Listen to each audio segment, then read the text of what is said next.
Hello students, class 10th mathematics का chapter number 8 introduction to trigonometry. आज हम trigonometry को एकदम बेसिक से समझेंगे कि क्या होती है ट्रिग्नोमेट्री। तो सबसे पहले देखते हैं इसका इंट्रोडक्शन। ठीक है, तो ये जो ट्रिग्नोमेट्री जो वर्ड है वो बेसिकली ग्रीक लैंग्वेज से आया हुआ है। तो हम यहाँ पे लिखेंगे the word trigonometry. The word trigonometry is derived from the Greek word। तो ट्रिग्नोमेट्री जो वर्ड है वो कहाँ से आया हुआ है? ग्रीक वर्ड से आया हुआ है। अब ये जो ट्रिग्नोमेट्री वर्ड है वो 3 डिफरेंट वर्ड से मिलकर बना हुआ है। अगर इस वर्ड को हम ध्यान से देखें तो इसके अंदर बेसिकली लिखा हुआ है ट्राई प्लस गॉन प्लस मेट्रॉन। इन 3 वर्ड से मिलकर क्या बनाया गया है? ट्रिग्नोमेट्री। ट्राई का यहाँ पर मीनिंग होता है 3। ट्राई का यहाँ पर मीनिंग होता है 3। गॉन का यहाँ पर मीनिंग होता है साइड्स। और मेट्रॉन का यहाँ पर मीनिंग होता है मेजर्स। MEASURE measures. तो ट्रिग्नोमेट्री का इंट्रोडक्शन यही है कि ट्रिग्नोमेट्री ग्रीक वर्ड से बना हुआ है। इसे 3 डिफरेंट वर्ड से बनाया गया है, tri plus gon plus metron. Tri meaning 3, gon का मीनिंग होता है साइड्स एंड मेट्रॉन का मीनिंग होता है मेजर्स। अब देखते हैं इसकी डेफिनेशन। तो डेफिनेशन है कि trigonometry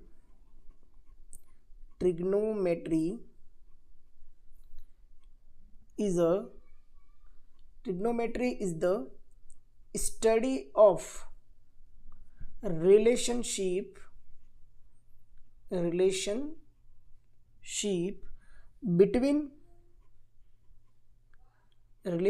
between the sides and angles of triangle। तो किसी ट्राइंगल के अंदर साइड्स और एंगल के बीच का जो रिलेशनशिप होता है उसे हमें कहते हैं ट्रिग्नोमेट्री या ट्रिग्नोमेट्रिक रेशो। तो हमारा जो नेक्स्ट पॉइंट है, मेन हेडिंग, वो है ट्रिग्नोमेट्रिक रेशो। समझते हैं क्या होते हैं ट्रिग्नोमेट्रिक रेशोज। तो ट्रिग्नोमेट्रिक रेशोज को समझने से पहले हम समझेंगे राइट ट्राइंगल। ये आपके सामने एक राइट ट्राइंगल बना हुआ है। राइट ट्राइंगल के अंदर यहाँ पर जो एंगल बी है वो एक राइट एंगल है। राइट एंगल के जस्ट अपोजिट साइड्स होती है यहाँ पर हाइपोटेनियस। हम ट्रिग्नोमेट्रिक रेशोज जो लिखेंगे वो लिखेंगे फॉर एंगल ए। तो इस एंगल ए के जस्ट अपोजिट साइड जो होगी उसे हम कहते हैं यहाँ पर परपेंडिकुलर। और side adjacent to angle A, it means ये जो एंगल ए के साथ में जो साइड बनी हुई है इसे हम कहते हैं बेस। तो बेस, परपेंडिकुलर और हाइपोटेनियस। तो लिखते हैं for angle A in right triangle ABC। ठीक है, तो हम ट्रिग्नोमेट्रिक जो रेशोज लिखेंगे वो फॉर एंगल ए के लिए लिखेंगे। एंगल सी के लिए भी अलग से लिख सकते हैं, लेकिन अभी हम सारे जो ट्रिग्नोमेट्रिक रेशोज लिखेंगे वो लिखेंगे फॉर एंगल ए। तो सबसे पहले हमें इन ट्रिग्नोमेट्रिक रेशोज के नाम याद करने पड़ेंगे, जो कि हैं sine A, cos A, tan A, sin cos tan। Next cot A, sin cos tan cot, sec A, and last one is cosec A। सबसे पहले इन सभी नेम्स को हमें इसी सीरीज से, इसी क्रम में हमको याद करने पड़ेंगे यहाँ पर कि sin A, cos A, tan A, cot A, sec A और cosec. Sin, cos, tan, cot, sec और कॉजेक ये होते हैं ट्रिग्नोमेट्रिक रेशियोज। टोटल है यहाँ पर 6। और ये हम एंगल ए के लिए यहाँ पर वर्क कर रहे हैं। तो यहाँ सब जगह हमने क्या लिखा है? Angle A. बहुत बार यहाँ पर थीटा लिखा होता है, ये एक सिंबल होता है मैथ्स के अंदर थीटा, जिसे हम कहते हैं, मैं यहाँ पर साइड में लिख लेता हूँ, इसका मीनिंग होता है थीटा, मतलब ये होता है थीटा। ठीक है, तो बहुत बार यहाँ पर थीटा थीटा थीटा भी लिखा होता है क्योंकि हम एंगल ए को नेम देते हैं थीटा, लेकिन अभी हम यहाँ पर एंगल ए ही लिख रहे हैं। अब लिखते हैं ट्रिग्नोमेट्रिक यहाँ पर रेशियोज। अब इन ट्रिग्नोमेट्रिक रेशोस को लिखने से पहले हमने यहाँ पर एक शॉर्ट ट्रिक बनाई है ताकि इन ट्रिग्नोमेट्रिक रेशो को आराम से इजीली याद कर सके। वो शॉर्ट ट्रिक है यहाँ पर पी बी पी अपन एच एच बी।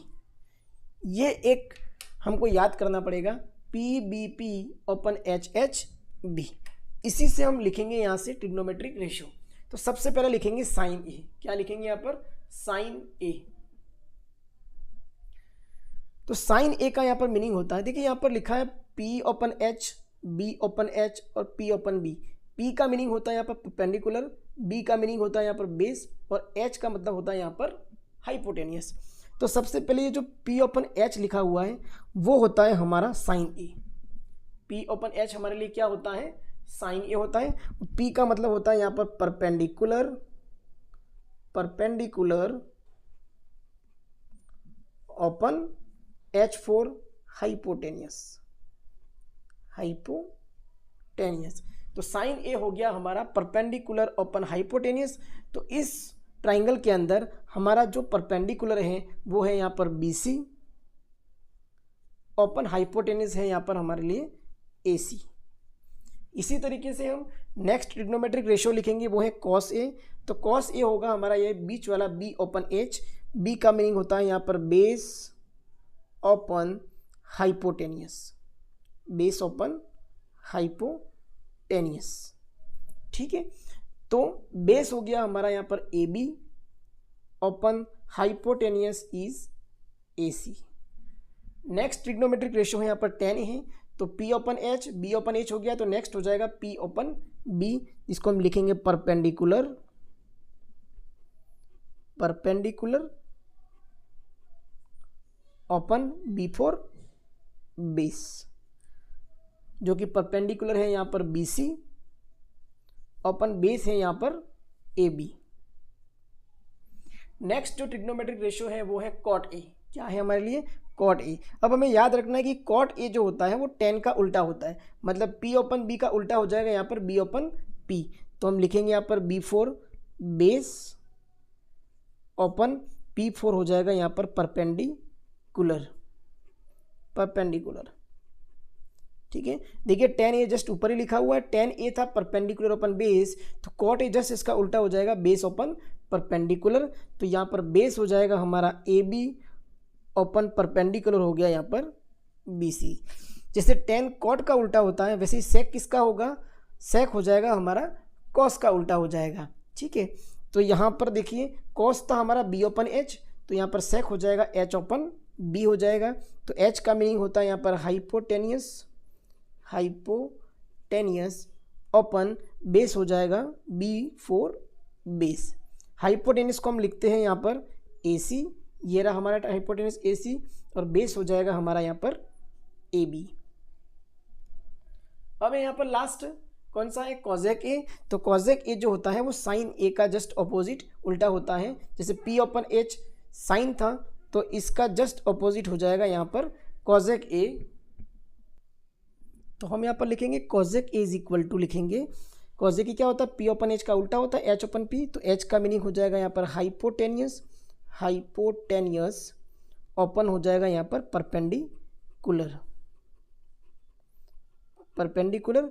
हाइपोटेनियस है यहाँ पर ए सी, ओपन परपेंडिकुलर है यहाँ पर बी सी। तो ये होते हैं टोटल ट्रिग्नोमेट्रिक रेशियोज। इसी ट्रिग्नोमेट्रिक रेशियोज से बनी होती है ट्रिग्नोमेट्री, इसी से बनते हैं क्वेश्चंस और हम आगे सॉल्व करेंगे। तो एक बार फिर से इस वाली जो ट्रिक को हम एक बार फिर से रिवाइज करेंगे। यहाँ पर P ओपन H होता है उसे हम कहते हैं साइन, B ओपन H होता है उसे हम बोलते हैं कॉस, और P ओपन B को बोलते हैं हम यहाँ पर tan। इसी का उल्टा B ओपन P हो तो इसे हम बोलेंगे कॉट, H ओपन B को बोलेंगे यहाँ पर सेक, और H ओपन P को बोलेंगे हम यहाँ पर कॉजेक। तो इसे हम एक बार अच्छे से याद कर लें। ठीक है, अब आप इस क्वेश्चन के अंदर, अब आप इस कॉन्सेप्ट के अंदर सोच रहे होंगे कि अभी हमने लिया है एंगल ए, अगर हम फॉर एंगल सी के लिए वर्क करते तो ट्रिग्नोमेट्रिक रेशियो में क्या चेंज आता? तो चेंज ये आता है कि जब हमने एंगल ए लिया तो एंगल ए के जस्ट अपोजिट साइड हो गई यहाँ पर बी सी। तो एंगल सी की जस्ट अपोजिट साइड क्या हो जाएगी? A B. तो एंगल ए के ऑपोजिट साइड्स को हम परपेंडिकुलर लेते हैं, BC को परपेंडिकुलर लिया है, तो एंगल C के लिए हम परपेंडिकुलर किसको लेना पड़ेगा, यहाँ पर AB को परपेंडिकुलर लेना पड़ेगा। मतलब चेंज क्या होगा, सिर्फ परपेंडिकुलर और बेस चेंज होंगे, क्योंकि हाइपोटेनस कभी भी चेंज नहीं होता है। 90 डिग्री के जस्ट ऑपोजिट साइड्स को हम क्या कहते हैं, हाइपोटेनस कहते हैं। तो अभी एंगल ए के लिए ये परपेंडिकुलर और ये बेस हैं, तो एंगल C के लिए ये परपेंडिकुलर और ये बेस हो जाएगा। आप एंगल C के लिए ट्रिग्नोमेट्रिक रेशियोज को लिखे ट्राई करें। यहाँ पर हमारा नेक्स्ट हेडिंग है trigonometric ratios of specific angle. अब यहाँ पर हम ट्रिग्नोमेट्रिक रेशियोज लिखेंगे, कुछ स्पेसिफिक एंगल्स के लिए इनका वैल्यू निकालेंगे। तो यहाँ पर हमने टेबल क्रिएट की है, sign, cos, tan, cot, sec और यहाँ पर नीचे है कॉसेक।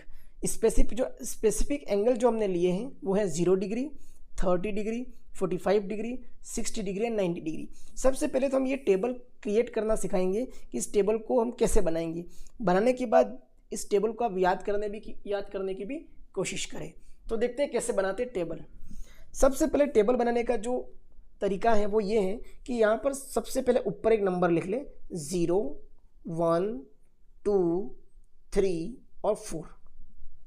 क्या करना है हमको, नंबर्स लिखने हैं 0, 1, 2, 3 और 4, और लास्ट नंबर है हमारा 4, इसलिए इसको सभी को डिवाइड करेंगे 4 से। Divide by 4, divide by 4, divide by 4 and here divide by 4। और अब लगा देंगे इन सबके ऊपर under root, under root, under root, here under root and under root. अब यहाँ से जो वैल्यू निकल के आएगी वो हो जाएगी हमारी साइन ए की वैल्यू। फिर से रिपीट करेंगे, 0, 1, 2, 3 और 4, सबको करेंगे 4 से डिवाइड और सबके ऊपर लगा देंगे यहाँ पर अंडर रूट। अब अंडर रूट लगाने के बाद जो वैल्यू हमें मिलेगी वो हो जाएगी साइन की वैल्यू। तो सबसे पहले यहाँ पर साइन 0 देखते हैं, 0/4 होता है 0, और अंडर रूट 0 भी कितना हो जाएगा, 0। यहाँ पर लिखा है 1/4, 1/4 का अंडर रूट कितना होता है, तो 1 का अंडर रूट होता है, अंडर रूट 1 होता है 1, और ये 4 भी क्या परफेक्ट स्क्वायर है, तो 1/4 का कितना हो जाएगा, 1/2 हो जाएगा। रही बात इसकी 2/4, तो इसको हम कैंसिल करेंगे, 2 1 जा 2 और 2 2 जा 4, 2 1 जा 2 और 2 2 जा 4। तो यहाँ क्या हो गया, अंडर रूट के अंदर 1/2 हो गया। अब 1 तो क्या है, परफेक्ट स्क्वायर नंबर है, तो 1 अंडर रूट से बाहर आएगा तो 1 हो जाएगा, और 2 परफेक्ट स्क्वायर नहीं है तो उसको हम रहने देंगे अंडर रूट 2 के अंदर। रही बात इसकी, तो 3 भी परफेक्ट स्क्वायर नंबर नहीं है, तो ये हो जाएगा अंडर रूट 3, और 4 एक परफेक्ट स्क्वायर नंबर है तो वो हो गया 2। यहाँ पर 4/4 हो जाएगा, 1 हो गया, और अंडर रूट 1 का वैल्यू कितना होता है, 1। अगर हमने ये साइन वाली फर्स्ट लाइन लिख ली तो बाकी सारी टेबल एकदम इजीली क्रिएट हो जाएगी। तो फिर से रिपीट कर रहे हैं, 0, 1, 2, 3 और 4, सबको किया 4 से डिवाइड, सबके ऊपर लगाया अंडर रूट। 0/4 0 होता है, रूट 0 की वैल्यू भी कितनी होती है, 0। 1 और 4 क्या है, परफेक्ट स्क्वायर नंबर है, तो 1/4 रूट से बाहर आएगा तो क्या बनेगा, 1/2। यहाँ 2/4 था, 2 की टेबल से कैंसिल किया, 1/2 आया, 1 एक परफेक्ट स्क्वायर नंबर है तो बाहर आने पर 1 हो गया। 2 परफेक्ट स्क्वायर नंबर नहीं है तो ये अंडर रूट के अंदर ही रहेगा, तो 3 भी अंडर रूट के अंदर ही रहेगा, और 4 परफेक्ट स्क्वायर नंबर है तो बाहर आते ही क्या हो गया, 2, 4/4 हो गया 1, और अंडर रूट 1 का वैल्यू होता है 1। अब लिखना है यहाँ पर कॉस की वैल्यू। किसकी वैल्यू लिखेंगे, कॉस की वैल्यू। कुछ नहीं करना, इसी ये जो नंबर है इनको एक रिवर्स डायरेक्शन में लिखना है। यहाँ पर ये 1 आ जाएगा सबसे आगे, यहाँ पर जो लास्ट में 1 था वो सबसे पहले लिख देना है। फिर रूट 3/2 को भी लिखेंगे रिवर्स डायरेक्शन में, तो वो यहाँ आ गया। अब यहाँ पर 1/2 तो इसी पोजीशन पे आएगा, और 1/2 आ जाएगा कुछ इधर, और ये 0 आ गया इधर। मतलब इस पूरी लाइन का जो लिखना है वो रिवर्स डायरेक्शन में हमको लिखना है। तो इससे क्या बन गया, हमारा कॉस बन गया। रही बात tan की, तो tan का फॉर्मूला होता है जो हम आगे लिखने वाले हैं, अभी यहाँ पर मैं बता देता हूँ। tan का फॉर्मूला होता है साइन अपन कॉस। जब साइन को कॉस से डिवाइड करते हैं तो क्या आता है, tan आता है। तो यहाँ पर 0 को 1 से डिवाइड करेंगे तो क्या आएगा, 0। 1/2 को रूट 3/2 से डिवाइड करेंगे तो यही डिवाइड करते हैं। देखो 1/2 और रूट 3/2 को डिवाइड किया तो 2 से 2 नीचे कैंसिल हो गए, तो ऊपर से 1 और नीचे से क्या बच गया, अंडर रूट 3, तो आ गया 1/√3। सेम हियर 1/√2 को 1/√2 से डिवाइड करेंगे तो पूरा कैंसिल हो गया, तो कितना आ गया, 1। यहाँ देखिए नीचे वाले 2 से नीचे वाला 2 कैंसिल हो गया, तो √3/1 आ गया। नीचे 1 लिखने की जरूरत नहीं है तो हम सीधा लिखेंगे अंडर√3। और 1/0 होता है इनफाइनाइट, या इसको लिखते हैं नॉट डिफाइन, नॉट डिफाइन भी लिखते हैं, या फिर इसको लिखते हैं इन्फिनिट। ठीक है। तो ये आ गई हमारी tan की वैल्यू। अब वही काम जो हमने cos के साथ किया था वही काम हम cot के साथ करेंगे, रिवर्स डायरेक्शन में चलेंगे। तो इनफाइनाइट यहाँ से आ गया इधर फर्स्ट में, फिर √3 आ जाएगा कुछ इधर, रिवर्स में करेंगे तो 1 अपनी इसी पोजीशन पे रहेगा, 1/√3 आ जाएगा कुछ इस जगह पे, और 0 चला जाएगा लास्ट में, ठीक है। तो tan और cot हो गए। अब रहा sec की बात। तो sec का फॉर्मूला होता है, sec जो होता है मैंने पहले ही कहा था कि sec होता है cos का उल्टा। sec क्या होता है? cos का उल्टा। तो यहाँ पर हम फॉर्मूला लिखेंगे कि sec जो होता है वो होता है 1/cos। sec होता है 1/cos। तो हम cos को क्या करेंगे? 1 से डिवाइड करेंगे। इसका मतलब इसको उल्टा लिखेंगे। जब इसको 1 से डिवाइड करेंगे तो 1/1 कितना हो गया? 1 हो गया, ठीक है। 1/1 कितना हो गया? 1 हो गया। अब इसी तरीके से √3/2 को भी डिवाइड करेंगे तो 1/√3/2 करेंगे तो √3/2 क्या हो जाएगा? उल्टा हो जाएगा। 1 को उल्टा किया तो 1 आ गया। √3/2 को भी उल्टा करेंगे तो हो जाएगा 2/√3 हो गया। यहाँ पर 1/√2 को उल्टा किया तो हो जाएगा √2। 2/1 को उल्टा 1/2 को उल्टा किया तो हो जाएगा 2। और 0 को उल्टा करने का मतलब है कि 1/0। यहाँ सबको 1 से डिवाइड किया तो ये क्या हो गया? रेसिप्रोकल हो गए। सभी को 1 से डिवाइड करने पर ये क्या हो गया? रेसिप्रोकल हो गया है। तो 1/0 होता है। यहाँ पर फिर से क्या होता है? नॉट डिफाइंड, जिसको अपन इन्फिनिट भी कहते हैं, नॉट डिफाइंड। अब इसको फिर से रिवर्स डायरेक्शन में चलाएंगे तो ये जो इन्फिनिट है वो आ गया सबसे आगे, फिर 2 चलेगा और रिवर्स में यहाँ पर, √2 इसी पोजीशन पे बना रहेगा, और 2/√3 आ गया यहाँ पर इस जगह पर, और 1 चला जाएगा लास्ट में।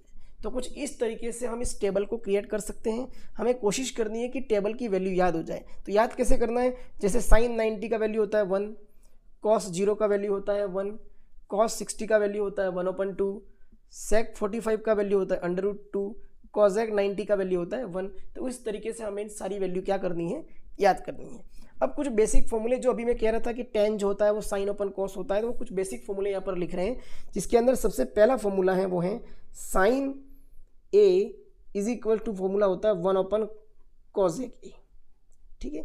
यहाँ पर A की जगह हम थीटा भी यूज़ कर सकते हैं। बहुत सी जगह पर थीटा फॉर्म में भी फॉर्मूले लिखे होते हैं और बहुत सी जगह पर A फॉर्म में भी लिखे होते हैं। तो यहाँ A लिखे चाहे थीटा लिखे, उससे कोई फर्क पड़ता नहीं है। तो sin A is equal to होता है 1/cosec A। तो sin किसका उल्टा होता है? cosec का होता है। तो यहाँ पर cosec A किसका उल्टा हो जाएगा? वो हो जाएगा sin का। तो यहाँ लिखेंगे 1/sin A। तो कुछ इस तरीके से फॉर्मूले याद करने हैं कि sin A is equal to 1/cosec A, और यहाँ पर cosec A is equal to 1/sin A। जो नेक्स्ट है वो है cos A। तो cos किसका उल्टा होता है? sec का। तो cos A is equal to होता है 1/sec A।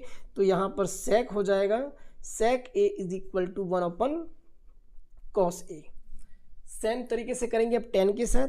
तो tan A is equal to, tan होता है cot का उल्टा, तो tan A is equal to होता है 1/cot A, और यहाँ पर cot A जो हो जाएगा वो होगा 1/tan A। इसके अलावा दो फॉर्मूले और लिखवाएंगे जो कि है tan के ही हैं। तो tan A is equal to होता है sin A/cos A। जब sin A को cos A से डिवाइड करेंगे तो कौन आएगा? tan A आएगा। और सेम चीज़ चलेंगे यहाँ पर, cot A is equal to इसका अपोजिट, मतलब cos A/ क्या हो जाएगा? sin A। तो tan A का फॉर्मूला हो गया sin A/cos A, और cot A का फॉर्मूला हो गया cos A/sin A। अब है हमारा नेक्स्ट हेडिंग ट्रिग्नोमेट्रिक आइडेंटिटीज।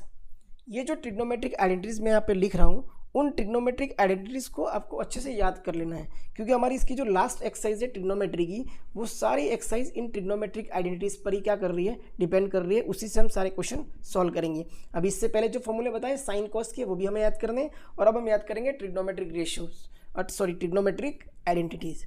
तो सबसे पहली जो आइडेंटिटीज है जिसको मैं ए नेम दे रहे हैं वो है sine square theta plus cos square theta is equal to 1। इसे हम क्या बोलते हैं? थीटा। मैं यहाँ पर लिख लेता हूँ, इसे हम बोलते हैं थीटा, ठीक है। थीटा का मतलब होता है एंगल। क्या होता है? एंगल। तो पहला फॉर्मूला बना है sine square theta plus cos square theta is equal to 1। इसे हमें याद करना है। इससे हम दो और फॉर्मूले बनाएंगे,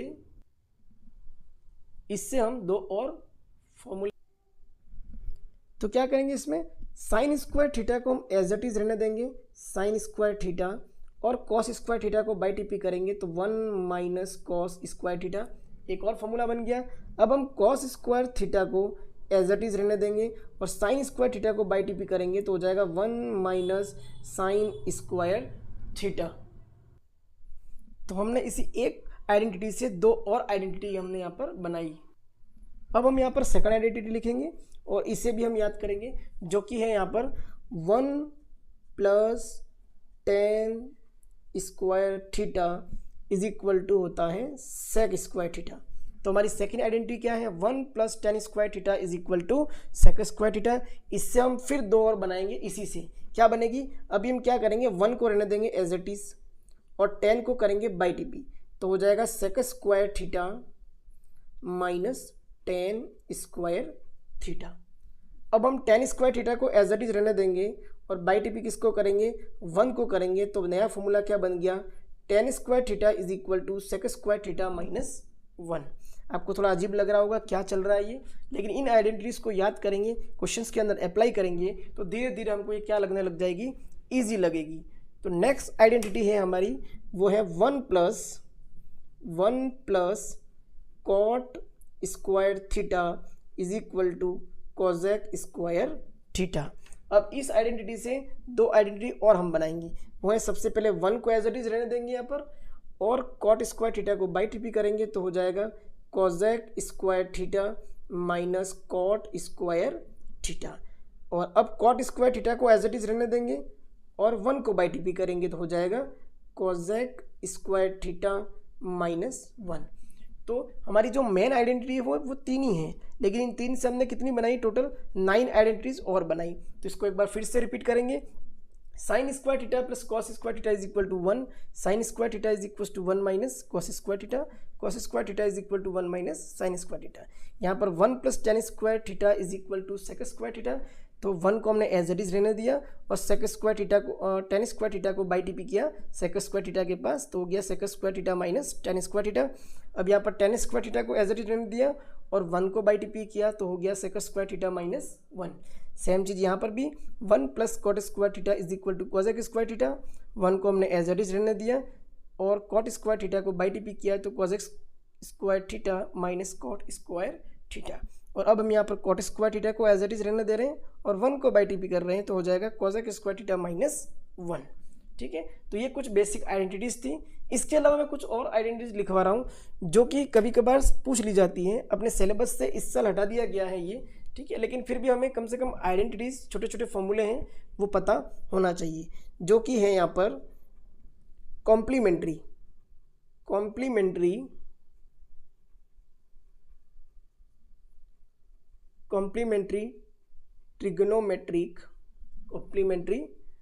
ट्रिग्नोमेट्रिक रेशियोज।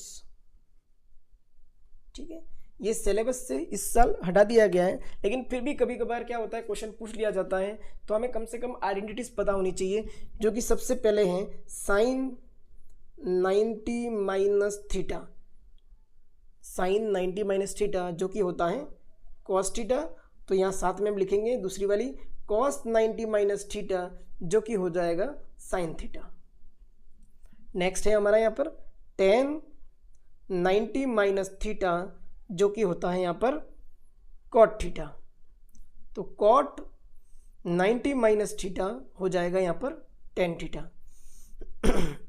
और सेक 90 माइनस थीटा जो कि होता है यहाँ पर Kozak theta, and same here Kozak 90 minus theta क्या हो जाएगा यहाँ पर सेक थीटा।